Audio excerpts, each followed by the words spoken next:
Professor Banibroto Mahanta, can you hear me?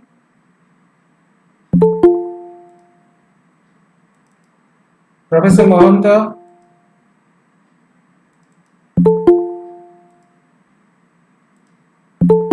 Professor Mahanta, can you hear me?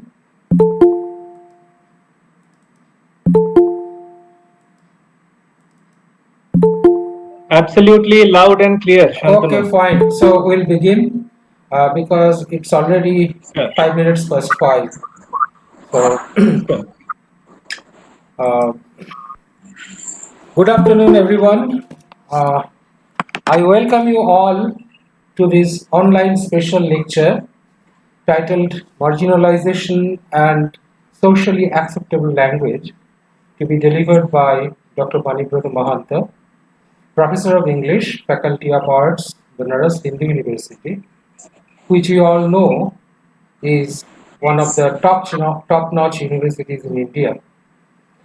The Department of English, Raniganj Girls College, is proud to host this special lecture session on the virtual platform.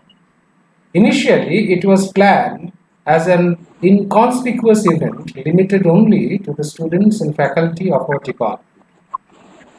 But as I had apprehended, as soon as the event was announced on the social media, requests for participation started coming in plenitude from across the country. So I decided to live stream the event on YouTube to cater to the popular demand. This afternoon, we have the privilege of having amongst us Professor Banibroto Mahanta as the esteemed speaker. I heartily welcome him on behalf of the Department of English, Raniganj Girls College. Now, Banibroto Mahanta teaches English literature at Banaras Hindu University. He has been working in the area of Indian writing in English, the development of Indian nationalist thought and literary theory, especially disability theory. His recent works include an edited volume titled English Studies in India, Contemporary and Evolving Paradigms, which was published by Springer in the year 2019. And he also contributed to the forthcoming volumes titled Hinduism and Tribal Religions, which will be published again by Springer, and it will be edited by Jain, Sharma, and Khanna. Now, this publication is part of a larger series uh, titled The Encyclopedia of Indian Religions, Transcultural Humanities in South Asia, Critical Essays on Literature and Culture, edited by Ahmed Yusuf et al. And it will again be, it is being published by Routledge. Dr. Mahanta has also written this book titled Heroes and Hero Making Across Genres.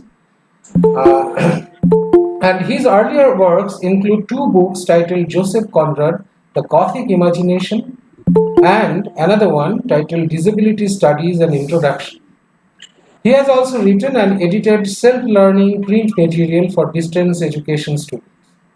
An occasional translator, he translates poetry and fiction from Bengali and Hindi into English.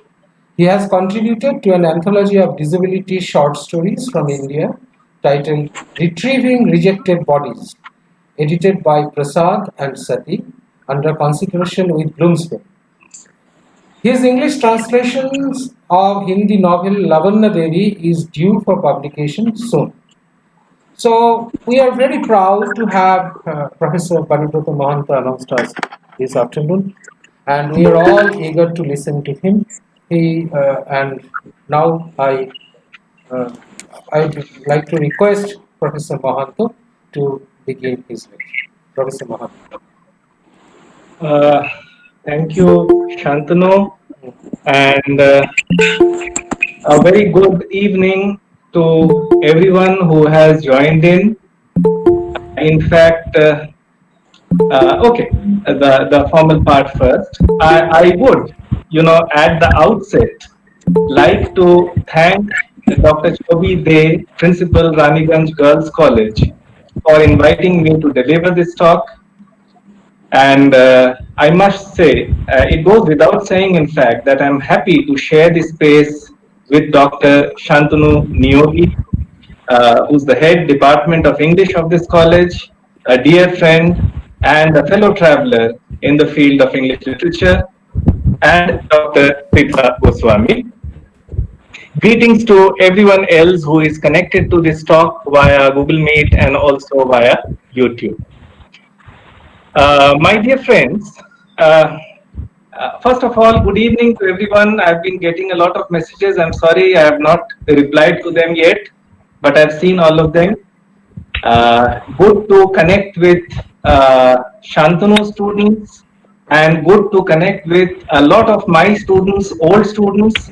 In fact, Shantanu, I think my old students are outnumbering your undergrad students. Exactly.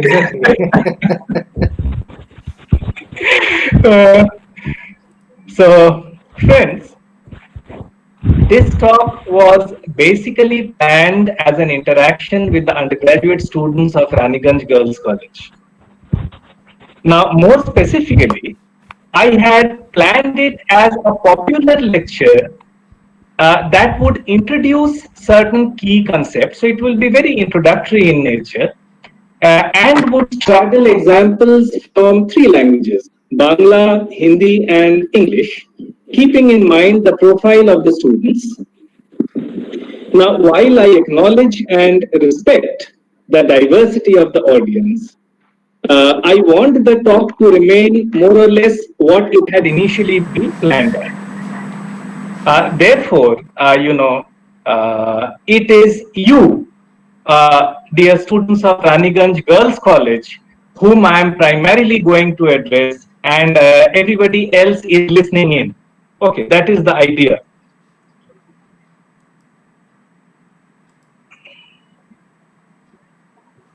So, I'm also learning a few things in this, situation. So, I'm trying right now to present my screen, and I hope it is visible to everybody. Shantanu, can you just confirm? No, it's not yet visible. I think you should take Aditya's help. Right. Okay. So the issue that I want to discuss with you today is marginalization. In fact, I had preferred it in the plural, marginalizations and socially acceptable language. Now, this is, in fact, a bringing together of diverse issues of sensitivity and correctness in usage that I have, observed and have been talking about for some time now. Now, I would have gone in with cultural sensitivity, but that would have presupposed some kind of intercultural, communication. So I have restricted myself to socially acceptable usage. Let me begin by discussing the key terms that form the topic. What do I mean when I talk of marginalization in the plurals, as I just indicated? In the context of today's talk, I use the word marginalizations to talk about what are commonly referred to as social identifiers. Okay. Now, these the examples of these social identifiers are race, class, gender, sexual orientation, ability, ethnicity and religion, and age, among other things. While these are the major identifiers, there are also other grounds being used to identify people today, like political beliefs, body type, educational background, family background, etc. I can go on about that. However, I will focus on the social identifiers. When I say socially acceptable language, I refer to language that does not discriminate on the ground of these identifiers. It's a simple premise And I'm sure that Shantanu must have already sensitized you to most of it. However, by the time that you will have heard me out, I hope I will have added a few things to how you use the English language. Now, let me narrate to you a few incidents that will help you understand the implications of the topic and introduce the topics through those illustrations. That is my plan. So, I'll give you a few anecdotes, illustrations, incidents, and then I will introduce one topic at a time subsequently.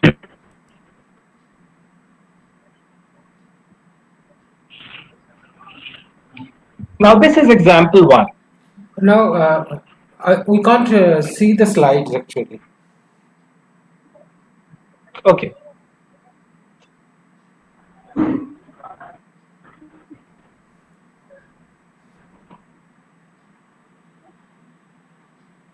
Just a minute.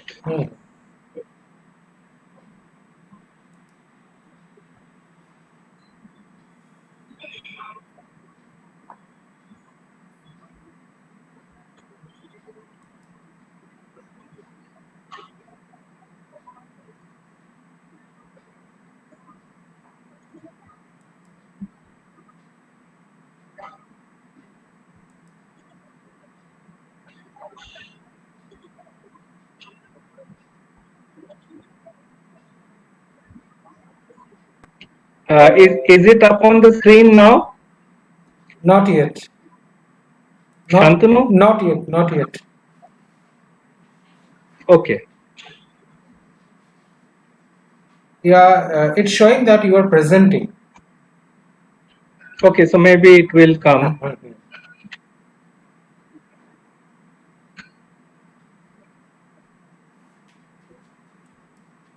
Just let me know when you can see it.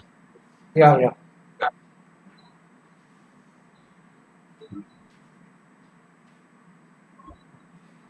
There are some suggestions on the screen. Some people are writing that please press the present screen button. Actually, that is what I had done, but let me do that again. Is your son around? No, I think most people are saying that it is visible. Maybe you have Oh, pinned. okay. No problem. No problem.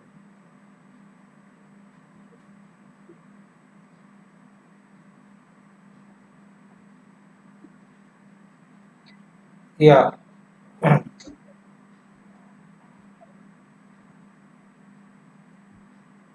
Okay, so I hope it's now visible to everybody.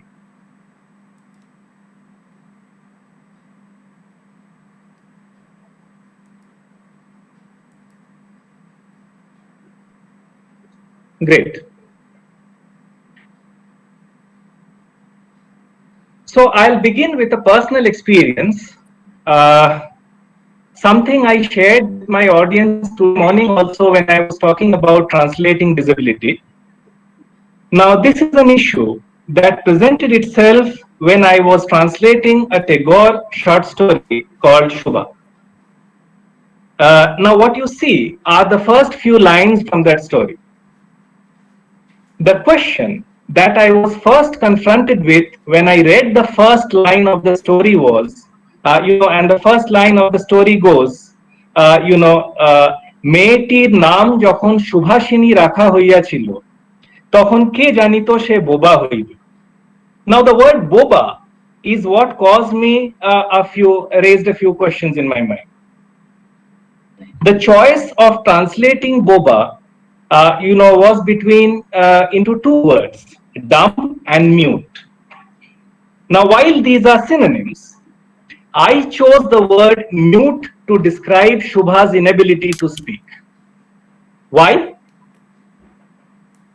Because the word dumb has connotations of stupidity that could lead to a negative framing and understanding of the character of Shubha. That would in turn reinforce the prevalent stereotype of the disabled person. Disability is generally looked at as a shortcoming or a negative aspect in a person, And the word dumb, even if it is used innocently, innocuously, would build up on that idea and create a negative image of the character in the mind of the reader. Now, the language use that I was contending with highlights what is known as ableism. So, language is largely ableist. What does ableism mean? Ableism is a word that is used to describe prejudicial attitudes and discriminatory behaviors towards persons with disabilities. Definitions of ableism hinge on one's understanding of normal ability and the rights and benefits afforded to persons who are deemed to be normal. Ableism includes attitudes and behaviors emanating from individuals, communities, institutions. Ableism in language is widespread. I'll begin by giving you a few examples.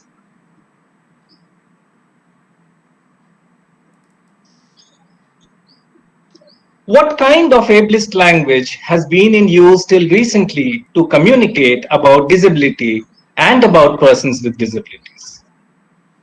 Now, if you look at the language of disability, you will find that most of the communication about disability is in the form of lack or loss, or let us say some kind of taking away. So the prefixes that are used are dis, un, im, in, non, all negative prefixes, and they all signify lack, loss, failure. In fact, as I repeatedly point out, the term disability itself contains the negative prefix dis, which seems to be a negation of all that is positive in this ableist world.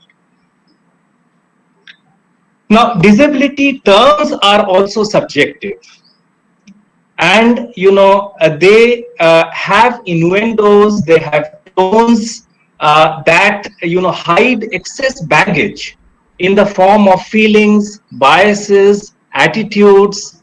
They reflect a kind of discrimination, and they give full play to a kind of distancing between the able and the disabled. They build hierarchical relationships, and they underline the difference in skills and abilities. Now, the kind of language you see that I have put up here, okay, the phrases, the words, the kind of usages that are associated with disability and then used metaphorically for the situation that is beyond disability. All of these have particular implications. Now, critics note that this kind of language has three fallouts. It obscures all the other characteristics, strengths, and abilities of people, number one. Number two, it influences the way in which people who are categorized in that manner are thought of and treated. So if you are calling or looking at somebody or thinking about somebody as a victim, as abnormal, as defective, as infirm or invalid, okay, then what happens is that how you react to that person is also affected, and how those people react to these categorizations, I think you can gauge that for yourself. So this kind of categorization harms people also by undermining their sense of capability, and can sometimes be the trigger for negative attitudes and for developments which fall in line with these kind of classifications, even if they were otherwise. So, the first issue that I want to flag is the issue of being vigilant about the way we use language in general, particularly with respect to the disabled people. So, words like deaf and dumb, words like moron, spastic, retard, okay, metaphors and usages like lame excuse, to turn a blind eye to turn a deaf ear to something, words like an invalid, anything XYZ.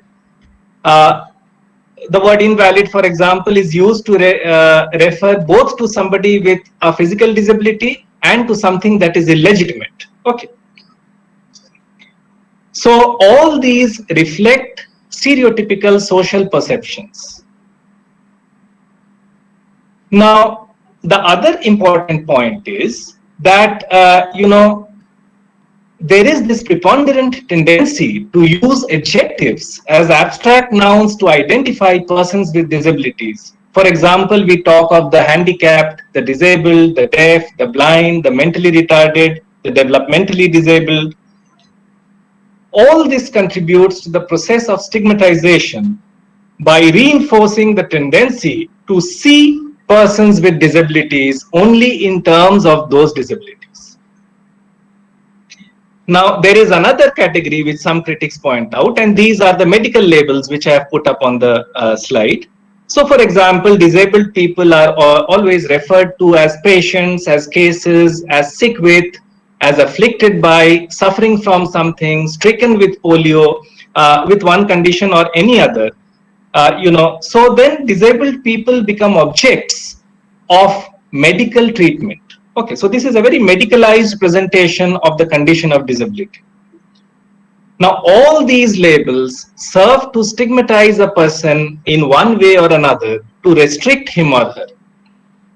These examples point to the functioning and effect of the use of language.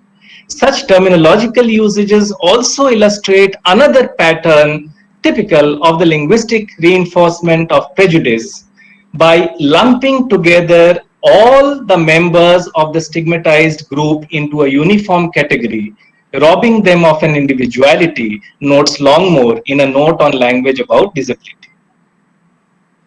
Now, I think that the list of words, phrases, and meanings that this representative list gives you, this is just a small list, is strong enough to indicate the deep roots of ableist privilege and the marginalization of the disabled linguistically. And just to put the, to balance things, language is just one of the many ways in which this privilege of the able-bodied is manifested. Now, one of the questions that usually comes up following this discussion is that should we not call people with disabilities by other well-meaning terms? Okay. So some of the terms that are usually, brought up, we can say like people with exceptional needs, people with exceptionalities, people with special needs, special people, differently abled people. Okay. To which I would say, friends, there is nothing special or exceptional about people with disabilities. Okay. They are all these are merely euphemisms. All these are therefore patronizing. Okay. It is as if, okay, you will feel bad if I call you as what you are, and so therefore I'm going to call you out in a roundabout way so that you don't feel bad, and that ends up making you feel worse. Do not these words make one feel that disability is something to be hidden, not to be talked about? In fact, that is the problem with the word Divyang as well.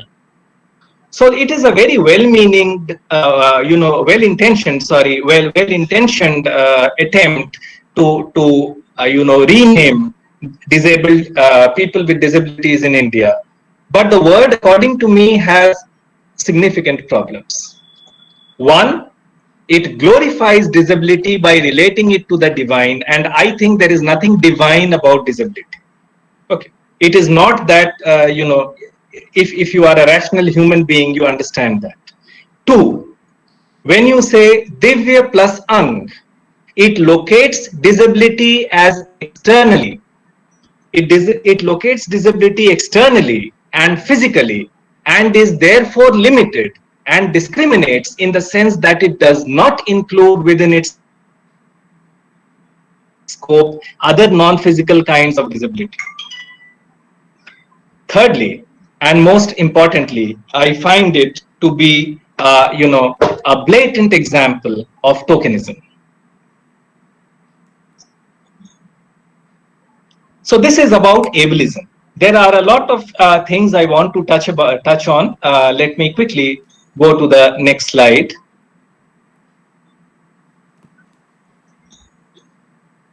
So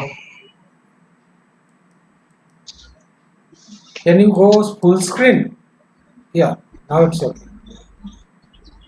please listen to this.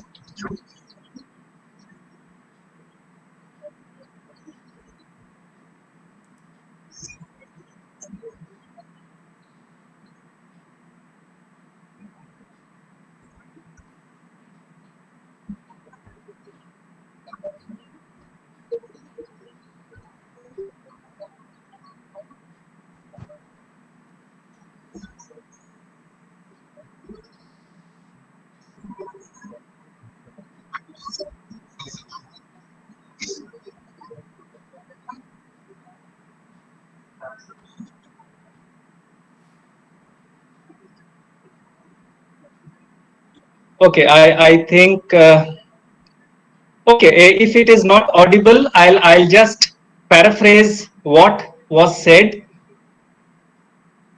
So this is an incident from the field of politics, although politics is not what I'm going to discuss today, my friends. Okay.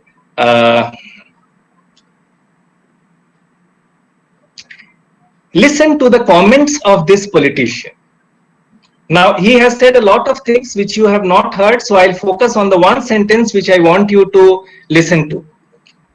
So he is saying that ये आदमी बहुत नीच किस्म का आदमी है, इसमें कोई सभ्यता नहीं है, और ऐसे मौके पर इस किस्म की गंदी राजनीति करने की क्या आवश्यकता है.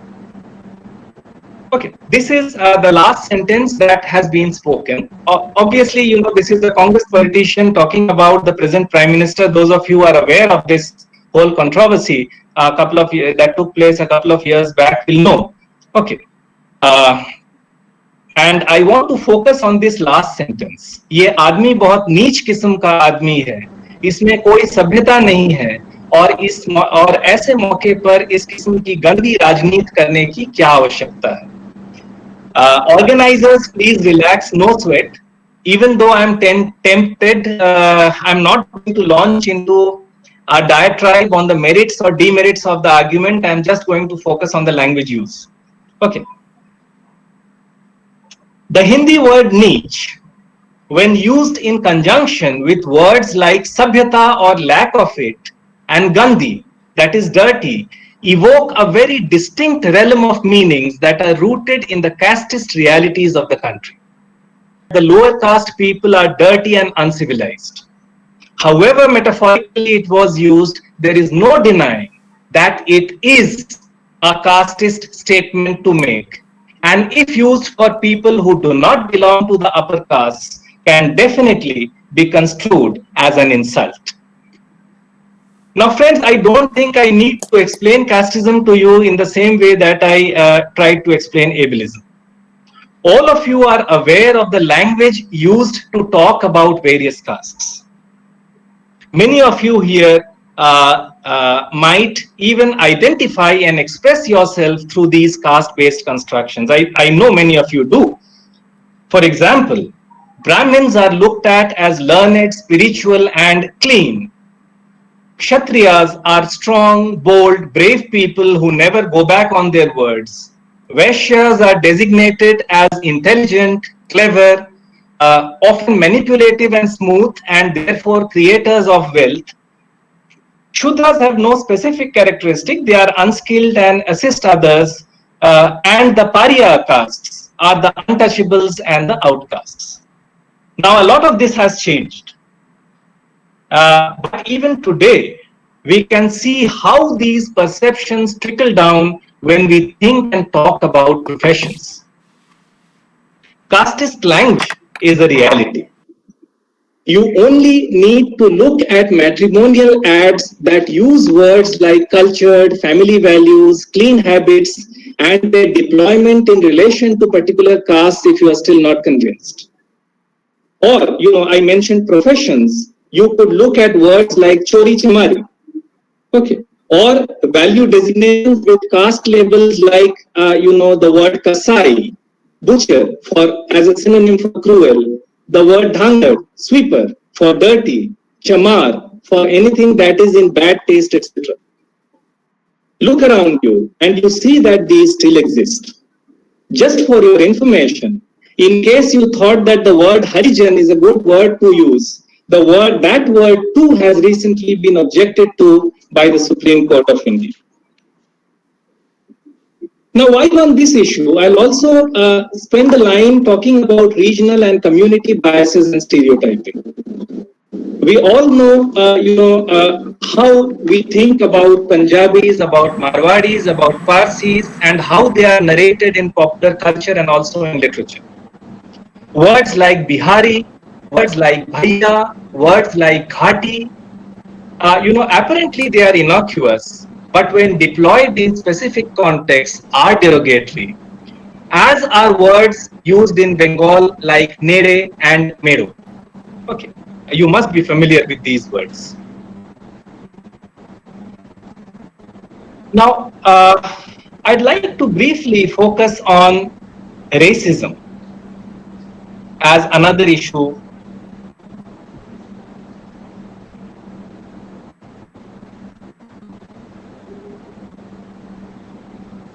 to be talked about. I hope the slides are visible to everybody again. Yeah, Okay. the slides are visible, but please go full screen. Okay, just a minute.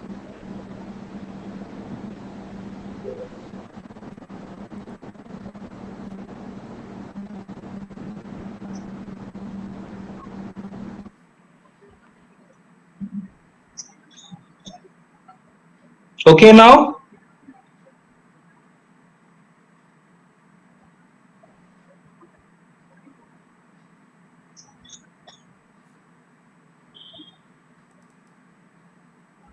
Some problem?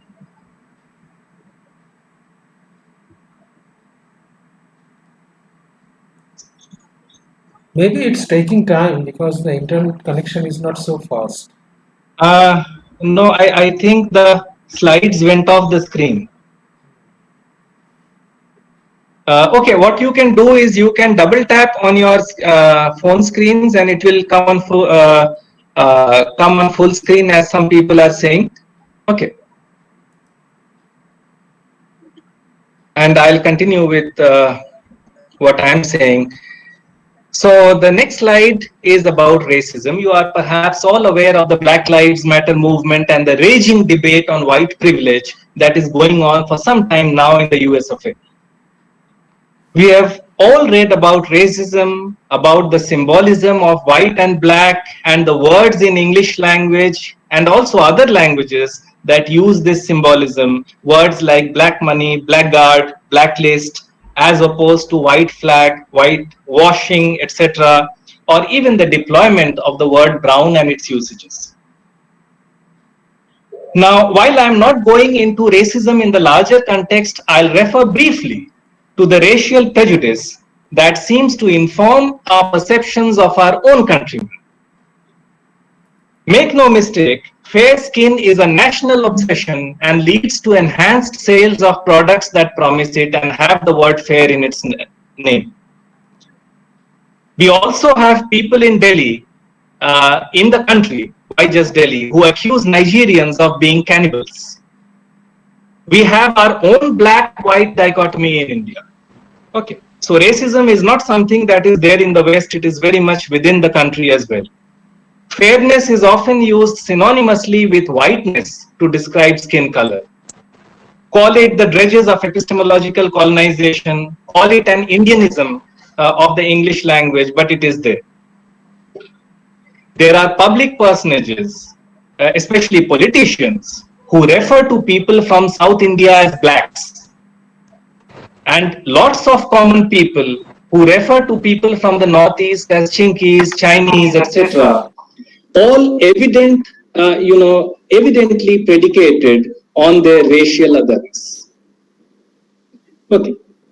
Now, I move quickly to the next issue because there is a time limit to be adhered to. Look at this picture. I hope all of you can identify the person in the picture.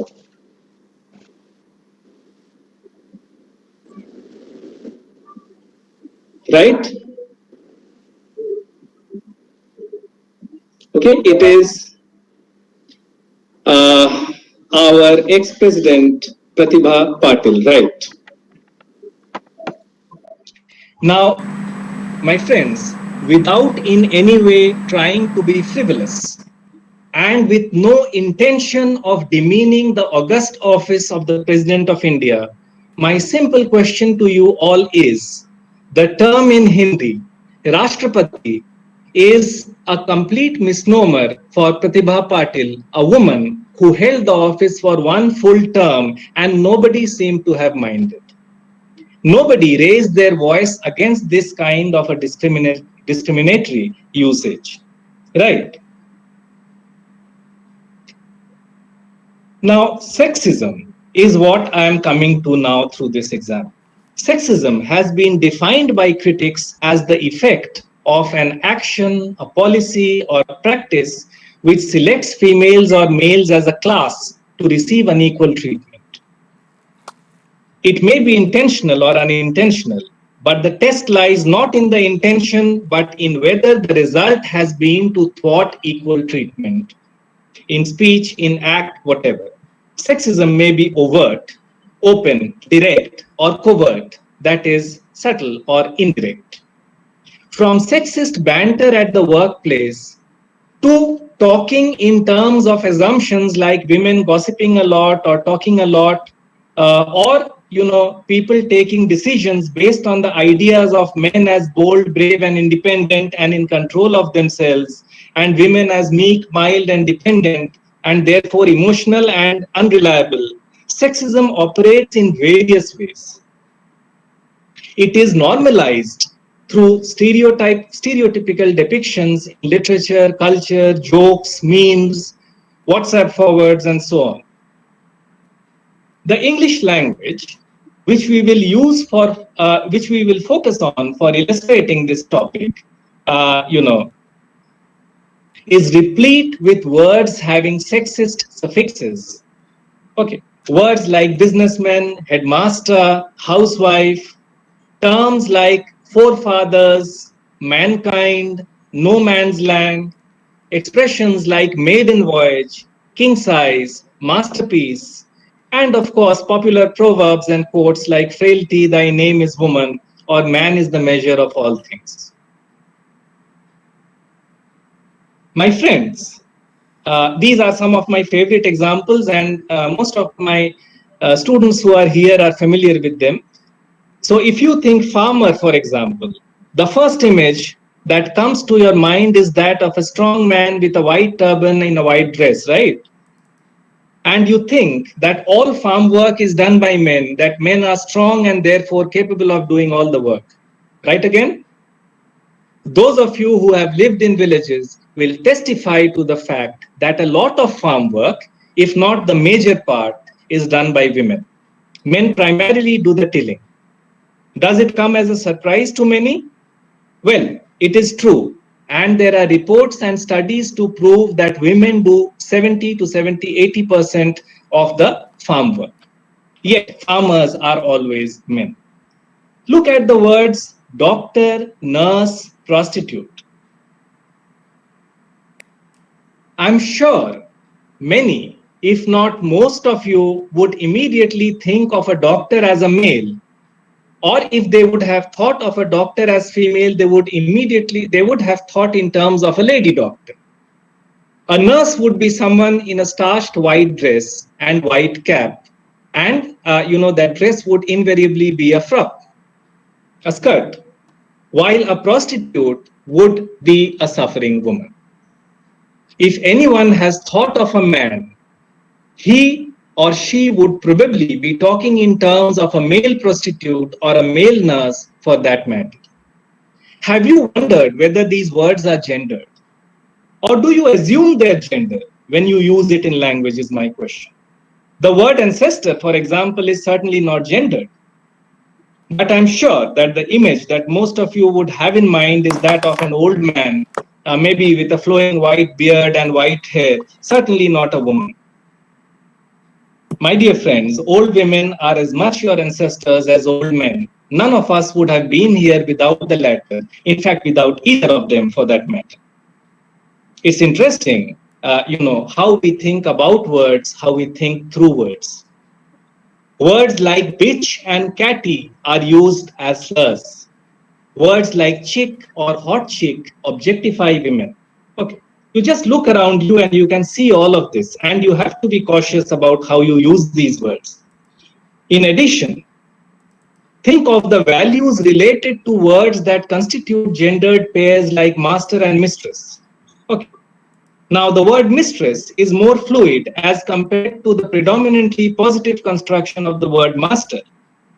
A bachelor is somebody who chooses not to marry and who has fun. A spinster is the poor old woman who could not get married. The word professional has different connotations for men and women. The word labor has different connotations for men and women. Okay. I hope this sampling illustrates what I want to say about sexism. I'll add a quick word and move on to some more isms. I want to touch upon a few before I conclude. Now, the word sex in sexism is itself problematic. Now, this is, something I want to talk to you about sensitively. If you think that sex is a fairly stable word with defined connotations, I would just refer you to the study conducted by Hirsch and White in 1999 in America in light of the Clinton-Lewinsky incident. Now, most of us know about the incident. US President Bill Clinton denied that he had, quote unquote, sexual relations with White House intern Monica Lewinsky, even though he admitted that she had performed oral sex on him on a number of occasions. So was this denial illogical or was it logical? The study I am referring to found respondents for 11 different kinds of intimate sexual behaviors, descriptions of what constituted sex and what did not.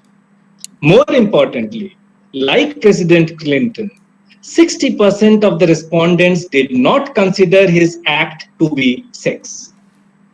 Analyzed on different parameters, responses to what is or isn't sex varied according to age, according to sex, according to religion, among other things.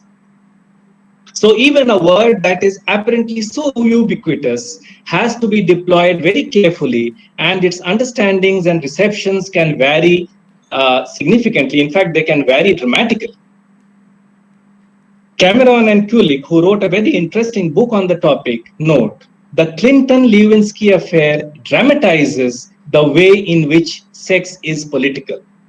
It raises issues of gender, power, exploitation, agency that galvanized an entire nation for months on end.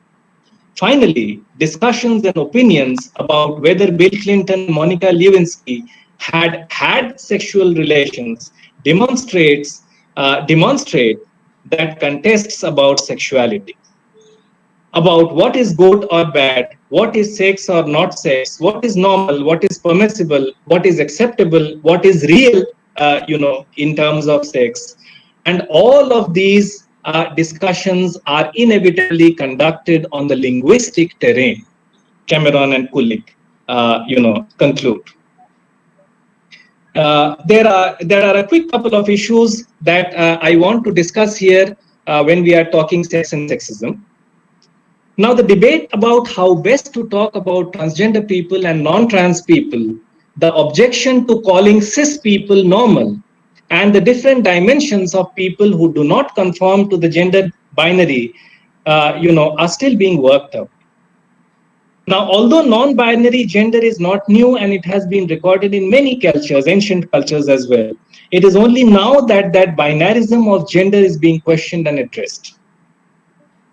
Now, the category of the other that has been worked into documents in India, for example, happened as late as 2014. In spite of that, the claims and objections form, of the NRC in Assam, which is the stage 2 form of the NRC, does not have a third gender option. Does this mean that transgenders do not exist and what we see around us are phantoms? Or is this how language, and words make real people visible or invisible? This linguistic issue is not just a linguistic issue. Like racism, sexism, casteism, another ism that informs societal customs and institutions is heterosexism. Heterosexism is the assumption that anyone is most people are heterosexual, that being heterosexual is normal, correct, and acceptable, and in fact superior to alternative, options. Also, the tendency to dismiss or devalue homosexuality is implicit in heterosexism. This sexual prejudice is manifested in various ways. From the more overt stigmatizing of homosexuality through expressions like sexual deviation, disease, cure, and treatment that are bandied about even to this day by yoga gurus and godmen, to looking at and talking about lesbians, gays, and bisexual persons in terms of their sexual preferences and sexual activity only, and not as ways of relating, loving, and living. Or associating ideas like parenting, athletic ability, and family relations only with heterosexual people, having one-dimensional ideas of marriage. There are many ways in which sexually diverse people are excluded and made invisible. Our language should therefore be inclusive on all these counts. I'm already falling short of time, but I do need to mention one last thing. Apart from this, there is also ageism to contend with. In a world in which the average age is progressively, increasing, life expectancy is increasing, and old people are becoming a larger and larger part of the population, the discrimination against senior people on the basis of their age and patterned in a way similar to other isms like sexism and racism is very much noticeable. I would have liked to talk at length about this area too, but I'm held back by paucity of time. Now, the couple of incidents that I want to quickly talk about before I conclude pertain to two incidents that happened in schools. The first incident happened to a child of a colleague. The child, who was then studying in class 1, came back from school in tears after one of his classmates refused to share his tiffin with him, saying Muslims are dirty. The second incident, if I remember correctly, was reported in both the Hindu and the Hindustan Times. It was about a nursery kid who asked his Muslim classmate, "Does your father make bombs?" Many of you must be familiar with how the derogatory word used to refer to Muslim people is deployed and how it others them by referring to the fact of their circumcision. There is the Bangla word, which I just mentioned earlier, and the Hindi word too. And there is, the less talked about it, the better, the prevailing climate in which such assumptions and such terminology and such use of language have become very, very, let us say, prevalent. Well, friends, I'd just like to sum up now. These anecdotes and the discussions that have followed them are for highlighting the various inequities in society that function through sexism, ableism, casteism, through other forms of dominance like racism, heterosexism, ageism, among others. Each of these coordinates of marginalization are manifested in language. Language is also used to peddle, reinforce, and propagate baseless assumptions, perceptions, negative descriptions, stereotypes pertaining to individuals or a groups, class, race, gender, sexuality, ability, caste, religion, so many other things. All kinds of biases and bigotry, some so deep rooted and naturalized that you cannot even think of them as untrue, need to be unlearned.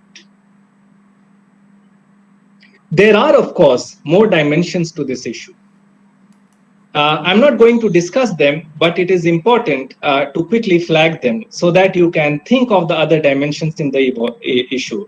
The first is a statement by Patrick Ness, American British author, in which he looks at the whole scenario from a writer's perspective. Here is the statement. I'll not discuss it, I'm just putting it in front of you.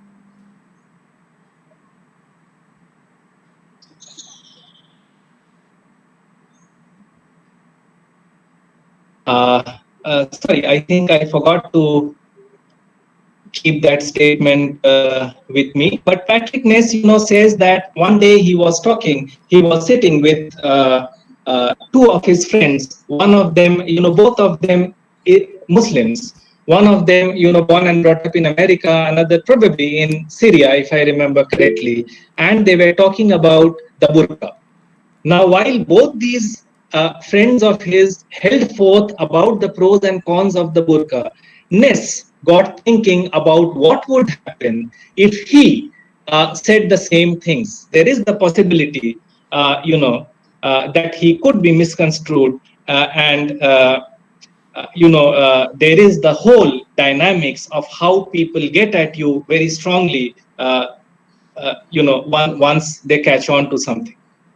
Now, this whole statement basically deals with what you can write or talk about, your intentions and the possible implications. Now, while much of what you check yourself for should come from within, many today are wary of the nasty, heated polarizations that occur every day on social media and the fear that arises out of it. Now, the last thing I want to mention is the debate on cancel culture, the removing of support for public figures in response to their objectionable behavior or opinions.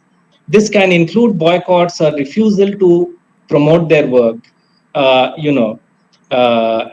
this was recently published by Harper's. I'm not going into that, but these are two things, which give a more layered perspective to the issue about sensitive language use.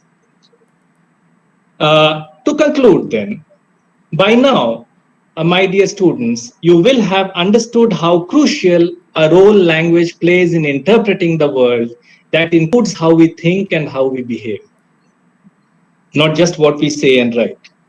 The words we choose to use and how we use them, both as an individual and as a society, are a mirror of our assumptions about gender, disability, race, caste, class, ability, age. Word choices often reflect unconscious assumptions about values, gender roles, and the abilities of various categories of people. Please remember, the words you choose can be interpreted as discriminatory, biased, or insulting, and it is you who need to be aware of the words you choose to use. That is your small responsibility as a person to do your bit in this unequal, imperfect world. In other words, I do advocate self-censorship. This is also my position in the debate about political correctness, or PC as it is now referred to. Using language the way it is used today is to play the game according to existing rules and to lose the game. To win at this game, we have to ensure that we have to break existing rules. That will ensure that the ideas of dominance perpetrated across generations through language is checked, and that is a major step towards ensuring an equitable world for all. Thank you.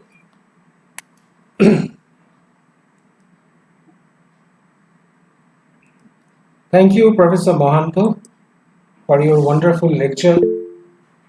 And I hope uh, my students have got something at least from your lecture. And as I know, they are not initiated to critical thinking and they are fresh from the schools. So your lecture might appear to be difficult for them to understand. But I think they should also get exposed to these new ideas. They should get exposed to critical thinking. Otherwise, they can't progress further. So, in that direction, this is certainly a positive step that we organize this lecture. And I expect that in future also we'll be having such opportunities to interact. And we'll also have you amongst us again in future occasions. Now, I hope some of the participants will ask some questions. So I'm awaiting questions from the participants.